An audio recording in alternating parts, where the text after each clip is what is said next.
I thought my wife was acting strange, but I never thought she wanted me dead.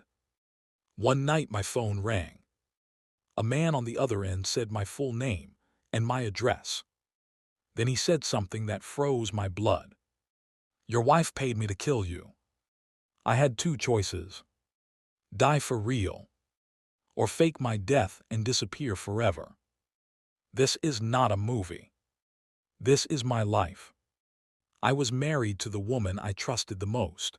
We shared a home, memories, and plans for the future. From the outside, everything looked perfect.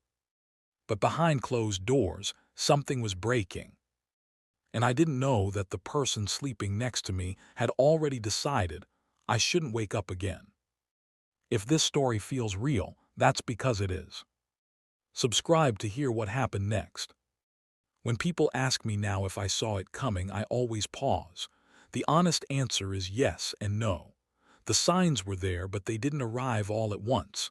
They came quietly, spread out over time, hidden inside normal life. That made them easy to ignore. At the beginning, nothing felt wrong. My wife and I had been married for 7 years. We had a routine that worked. We woke up at the same time, shared coffee in the morning, and talked about plans for the future. We weren't perfect, but we were stable. I trusted her without question. That trust shaped how I explained everything that followed. The first thing I noticed was her phone. She used to leave it anywhere, on the kitchen counter, on the couch, sometimes even unlocked. Then slowly that changed. Her phone was always face down, always with her. If I entered the room, she would lock the screen immediately, even if she was doing nothing important. At first, I told myself it was nothing. People become more private sometimes. I didn't want to turn small habits into big problems. Still, I felt a quiet tension every time I saw her hand move quickly to cover the screen. The second change was her schedule. She started coming home later than usual. She said work was busy. Deadlines were tight. Meetings ran long. Her explanations made sense, but they came too easily, like they had been prepared in advance. When I asked how her day went, she gave short answers. No stories, no emotion. She stopped asking about my day. Our conversations became functional. Who would pay which bill? What needed to be fixed around the house? What time we needed to wake up? The warmth was gone, replaced by efficiency. One night I realized we had eaten dinner in silence. The TV was on, but neither of us was watching it. I felt like we were sitting across from each other, not together. That silence stayed with me. Then there were the small inconsistencies. She would mention being with one coworker, then later refer to someone else. She said she went straight home, but her car engine was cold when she arrived. She forgot details she had told me only days before. When I pointed these things out, she laughed. She said I was overthinking, that I was tired, that stress was getting to me. I wanted to believe her. Trust makes you doubt yourself before you doubt the person you love. The next sign came from our bank account. One afternoon, I logged in to check a bill. I noticed a charge I didn't recognize. The amount wasn't large, but the description was vague. It didn't match any store or service we used. When I asked her about it, she hesitated. Only for a moment, but it was enough. She said it was a work expense. She would be reimbursed. Her explanation sounded reasonable, but her eyes didn't meet mine. Over the next few weeks, more charges appeared. Different days, different amounts, always vague, always explained quickly. I stopped asking questions.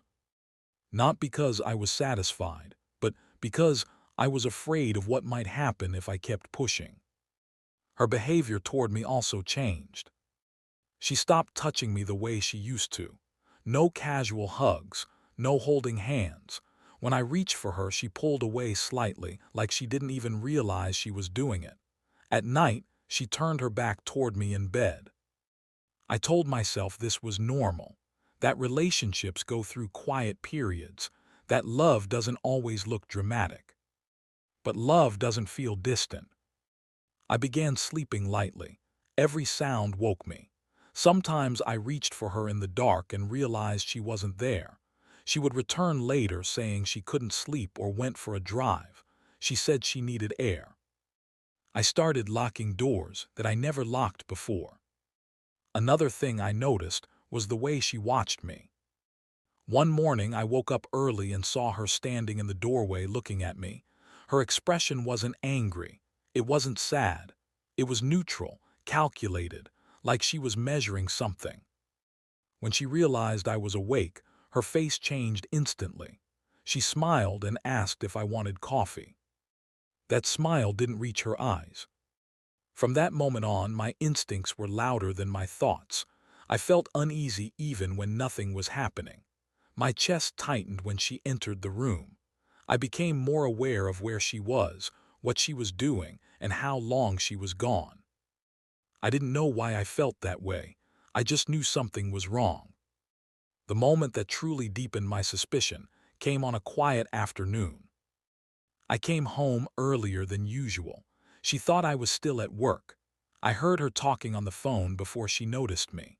Her voice was low and controlled, nothing like the way she spoke to friends or family. I couldn't hear every word, but I heard enough. She mentioned time. She mentioned money. She said he doesn't suspect anything. When she saw me, she froze. The call ended immediately. She smiled too fast and asked why I was home early. Her explanation came quickly, like everything else. But this time, I didn't believe her. After that day, I stopped trying to explain things away. I didn't confront her. I observed. I listened. I paid attention to patterns instead of excuses. I noticed how she became tense when I changed my routine. How she asked questions about my schedule that felt more like planning than curiosity. How she seemed relieved when I left the house. I felt like I was living with someone who was pretending to be my wife. By then I wasn't just suspicious, I was scared. Not because I had proof, but because every instinct I had was telling me that the person I trusted most was hiding something big, something dangerous. I didn't know what it was yet, but I knew my life was no longer as safe as I believed. And that realization changed everything.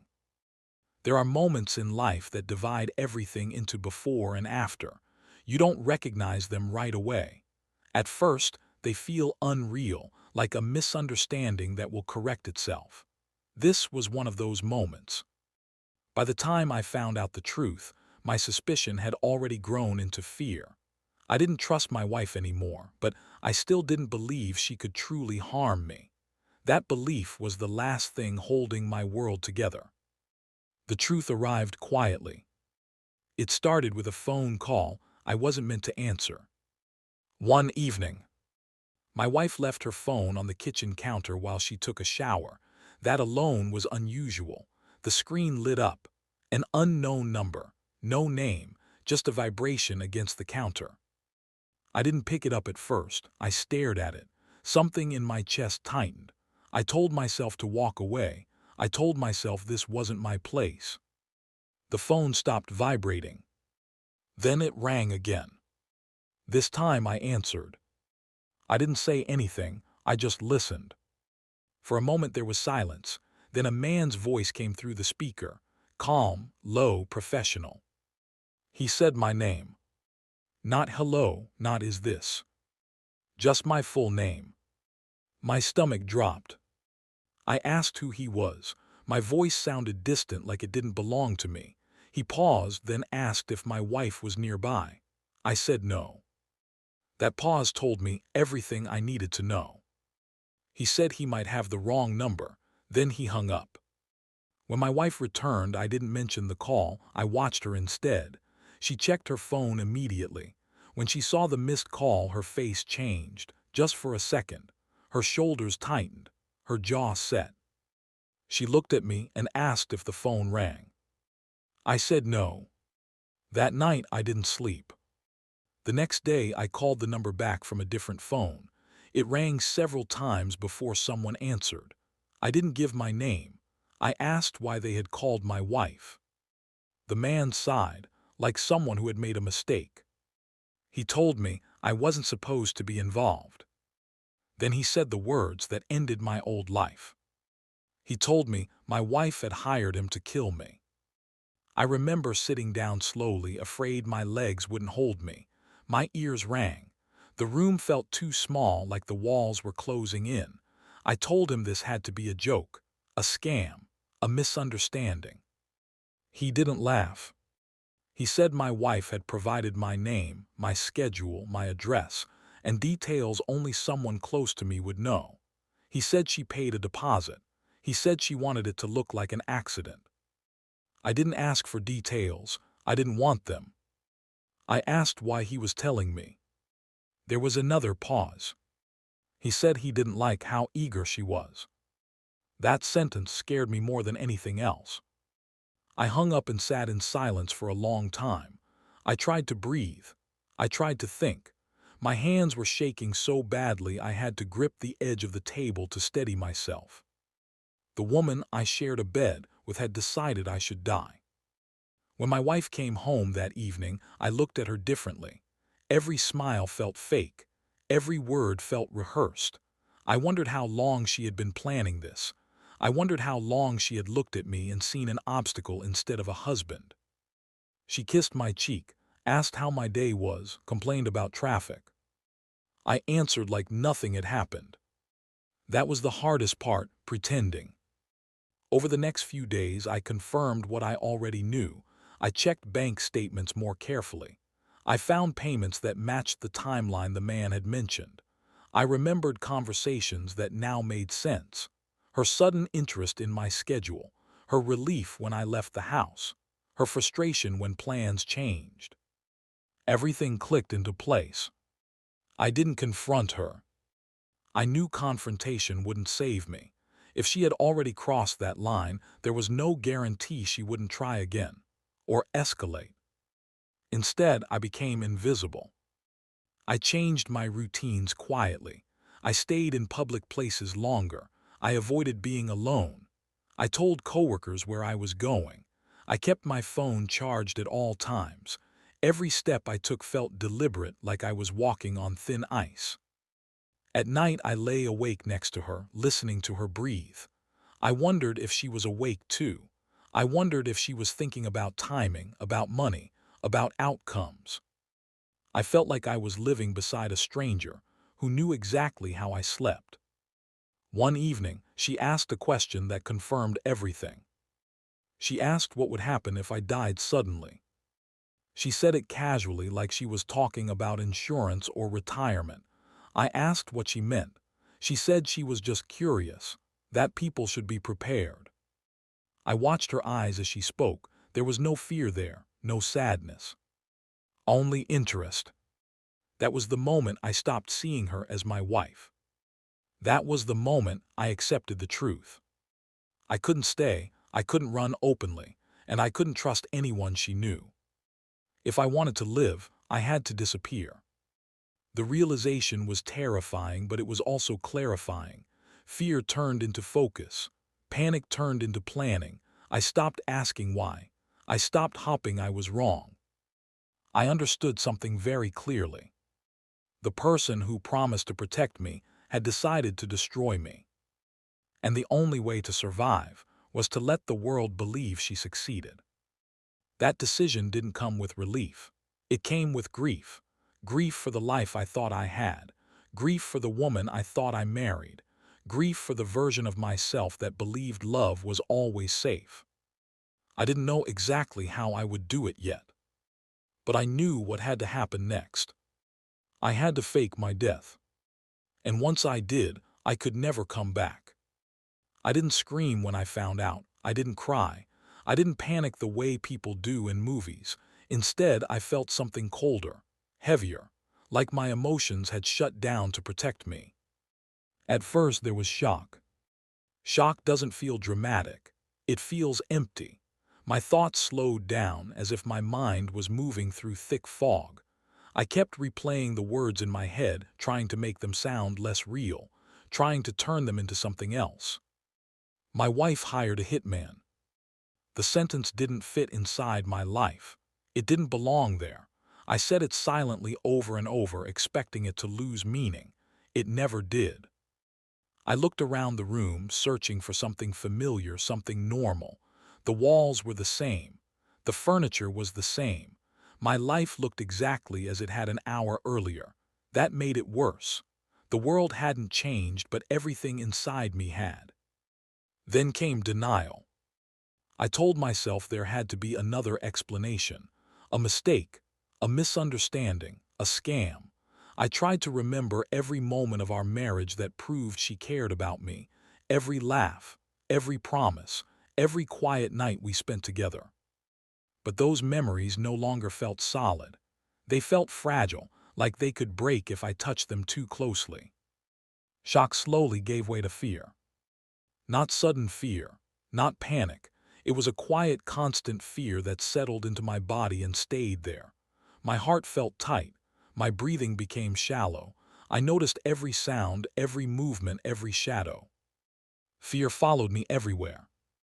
When I walked into my house, I felt it in my chest. When I sat next to her on the couch, I felt it in my stomach. When I lay next to her in bed, it felt like pressure on my lungs.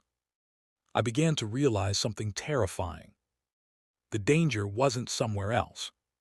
It was right beside me. I started imagining moments that had already happened. Times when she handed me food. Times when she asked me to drive somewhere unfamiliar. Times when she knew exactly where I was and when I would return. Those memories changed shape in my mind. What once felt normal now felt threatening. I couldn't stop thinking about how easily things could have gone differently. Fear also brought isolation. I couldn't tell anyone. I couldn't ask for advice. I couldn't even write it down. Saying it out loud felt dangerous, like it might make it real in a way I wasn't ready for. So I carried it alone. Then came betrayal. That was the hardest part. Betrayal doesn't hit all at once. It creeps in quietly and rewrites everything you thought you knew. Every memory becomes a question. Every moment becomes suspicious. I thought about our wedding day, about the promises we made, about the future we planned together. I wondered when those promises stopped meaning anything to her. I wondered if they ever did. I asked myself painful questions I never wanted to answer. Was our love real? Was it ever real? Or was I just useful until I was? Betrayal made me doubt my judgment. I questioned how I could have trusted someone so completely, how I could have missed the signs, how I could have shared my life with someone capable of this. I felt foolish, weak, exposed. But more than that, I felt replaced. It was clear she had made a decision, a final one, and in that decision I was no longer a person. I was a problem to be solved. That realization hurt more than fear ever could. Fear is about survival. Betrayal is about identity. I didn't know who I was anymore if the person who knew me best wanted me gone. At night, the emotions became louder. When the house was quiet and the lights were off, my thoughts had nowhere to hide. I lay awake, staring at the ceiling, listening to her breathe beside me. Every breath felt like a countdown. I wondered if she was thinking about me, or if she was thinking about timing. Shock returned in waves. Sometimes I would watch her do ordinary things, pouring coffee, folding laundry, checking her phone, and my mind refused to connect her actions with what I knew. She looked normal. She sounded normal. She smiled like nothing was wrong. That contrast was disturbing. How could someone plan something so dark and still act so calm? I realized then that the shock wasn't just about the situation. It was about her, about how little I truly knew the person I married. Fear eventually turned into awareness. I became hyper-alert. I noticed patterns. I noticed changes in her mood. I noticed how she reacted when my routine shifted. I noticed how she asked questions that felt less like care and more like monitoring. Every interaction felt loaded. Every conversation felt like a test. I started measuring my words, my reactions, my movements. I stopped being myself and became a version of me designed to survive. That loss of normalcy brought grief. I mourned my old life while still living inside it. I missed the version of myself who felt safe. I missed the comfort of trust. I missed believing that home was a place of rest. Now home felt like a stage, and I was always performing. Despite everything, part of me still hoped I was wrong. That hope lingered longer than it should have. Hope can be dangerous that way. It delays action. It convinces you to wait. But one quiet moment finally broke it. I looked at her and felt nothing. No love, no anger, no confusion. Just clarity. That emotional numbness wasn't emptiness. It was acceptance. I accepted that the fear was justified. I accepted that the betrayal was real. I accepted that the shock had changed me permanently. Once I accepted that, something else appeared. Resolve. Fear had taught me to be cautious. Betrayal had taught me to be realistic. Shock had stripped away illusion. What remained was the instinct to survive. I understood that my emotions weren't weaknesses. They were signals. They were warnings that arrived just in time. I didn't know exactly how I would escape yet. I didn't know what disappearing would cost me, but I knew staying would cost me my life. That realization was painful, but it was also empowering. Because for the first time since the truth came out, I wasn't frozen.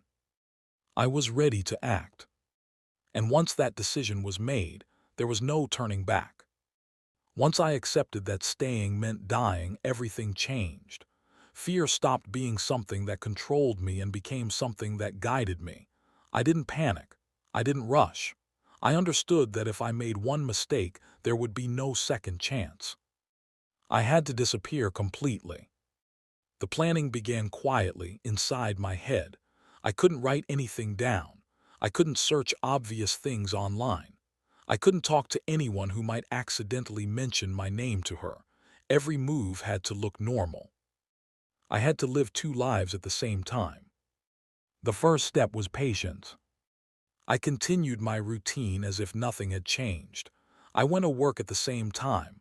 I came home at the same time. I joked when she joked. I complained when she complained. I became predictable again. Predictability made her comfortable.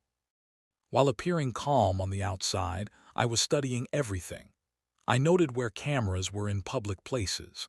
I noticed which streets had poor lighting. I paid attention to how accidents were reported in the news. I learned what details people remembered and what details they ignored. I wasn't planning drama. I was planning disappearance. The second step was isolation. I slowly reduced my digital footprint. I stopped posting online. I replied to messages less often. I let friendships cool naturally. I didn't argue. I didn't explain. I let distance grow quietly. At the same time, I began separating myself financially. Small amounts at first, nothing noticeable. Cash withdrawals that looked normal, purchases that could be explained. I memorized account numbers instead of writing them down. I destroyed old documents carefully, one piece at a time. Nothing sudden, nothing suspicious. The third step was choosing the story. I needed a death that would raise questions but not demand answers. Something believable, something common, something tragic enough to discourage doubt but ordinary enough to avoid investigation. An accident. Not dramatic, not violent, just unfortunate. I studied places where accidents had happened before, locations where people assumed the worst and moved on. I needed a place that didn't belong to my daily routine but wasn't strange enough to draw attention.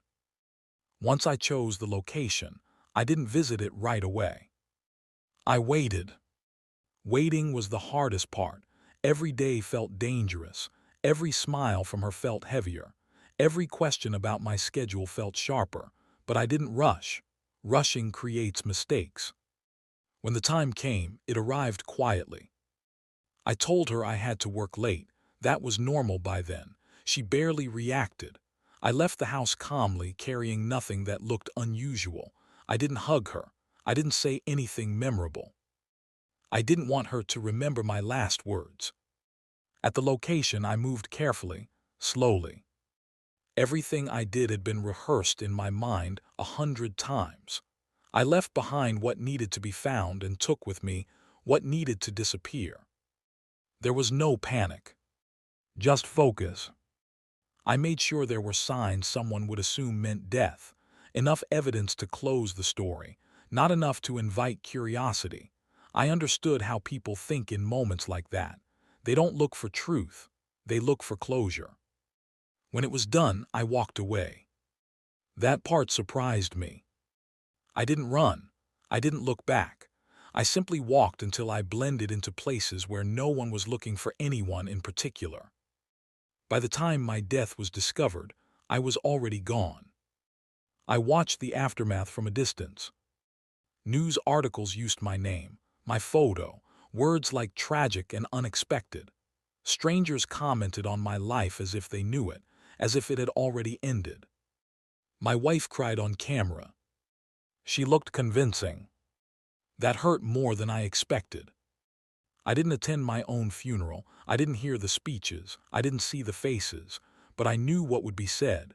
People always say the same things. They talk about kindness, about potential, about how life is fragile. What they don't talk about is how easily someone can vanish. The final step was erasing the remaining traces. I changed my appearance slowly, nothing dramatic, different hair, different posture, different habits. I avoided places that required identification. I learned to live smaller, quieter.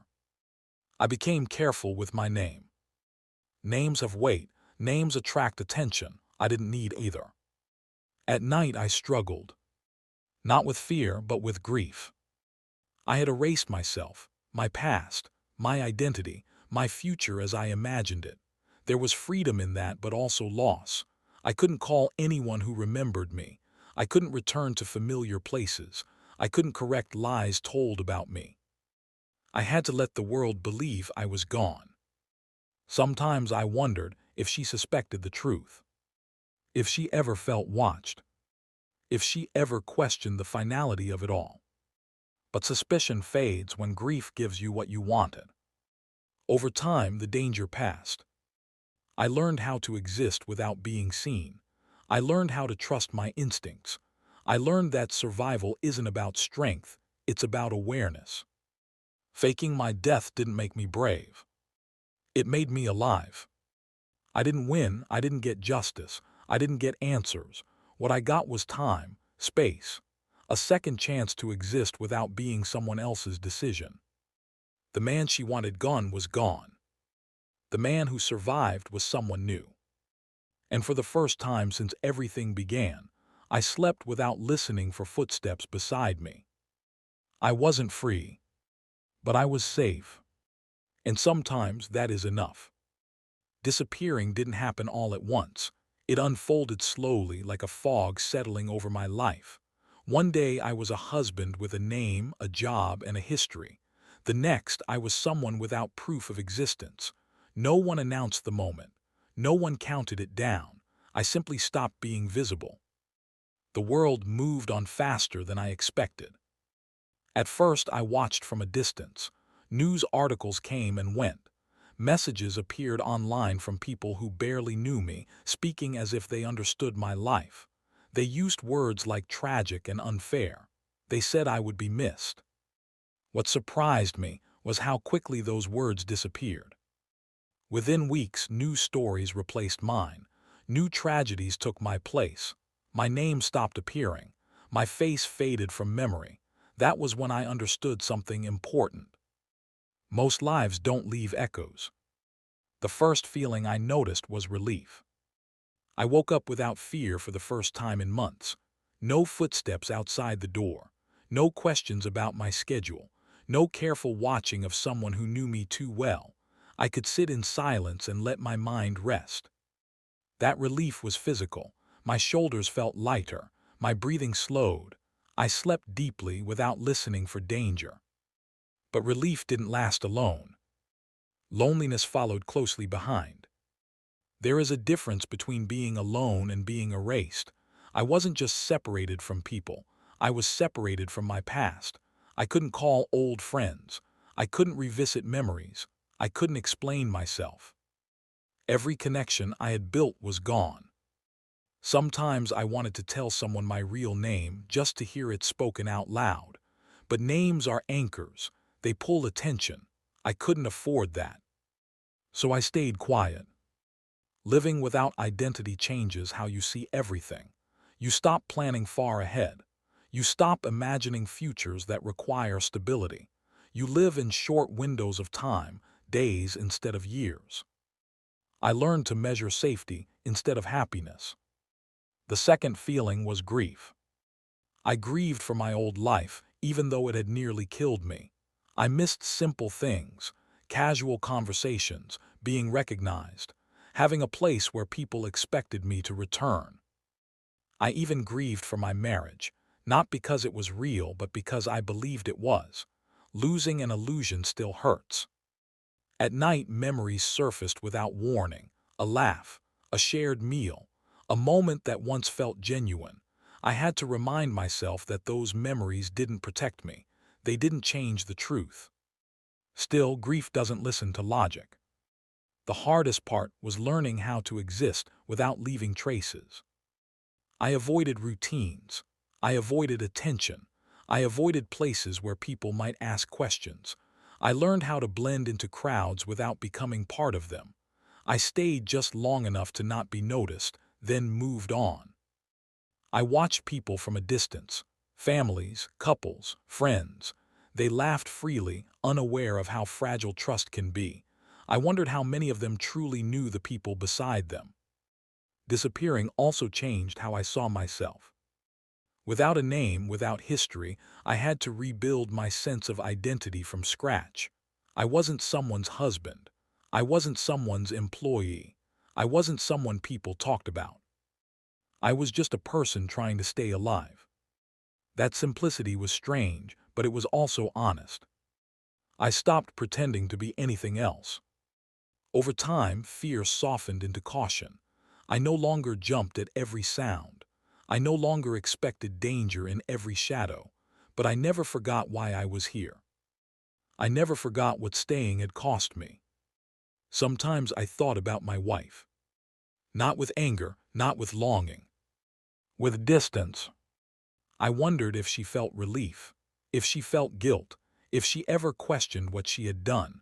But those thoughts didn't last long. Her feelings no longer mattered. She had made her choice. So had I. There were moments when I felt invisible in a way that hurt. Being unseen can make you feel unimportant, but it can also make you free. No expectations, no roles, no performance. Just existence. I learned to find meaning in small things. Morning light through a window, a quiet meal, a conversation that didn't require explanation. These moments didn't demand identity. They only required presence. Disappearing taught me patience. Life slowed down. Without long-term plans, I focused on now. Without recognition, I focused on awareness. I learned how to listen more than speak, how to observe without reacting. That awareness kept me safe.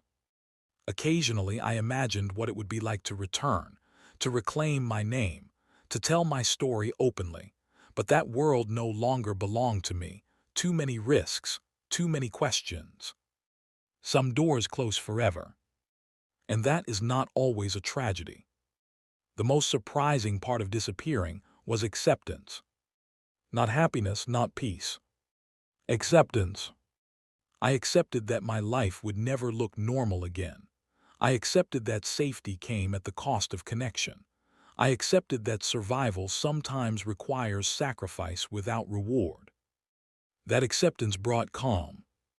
I stopped waiting for closure. I stopped hoping for justice. I stopped expecting the world to make sense of what happened. Instead, I focused on staying alive and staying unnoticed. That became enough. In the end, disappearing wasn't about escape. It was about choosing life over familiarity. Safety over comfort, truth over illusion. I didn't vanish because I was weak. I vanished because I understood something simple and terrifying. Some people don't leave you a choice. So I became a ghost in my own story, not because I wanted to be forgotten, but because forgetting was the only way to live. And even now, as time moves forward without my name attached to it, I remind myself of one thing. I am still here. That matters more than anyone knowing who I used to be.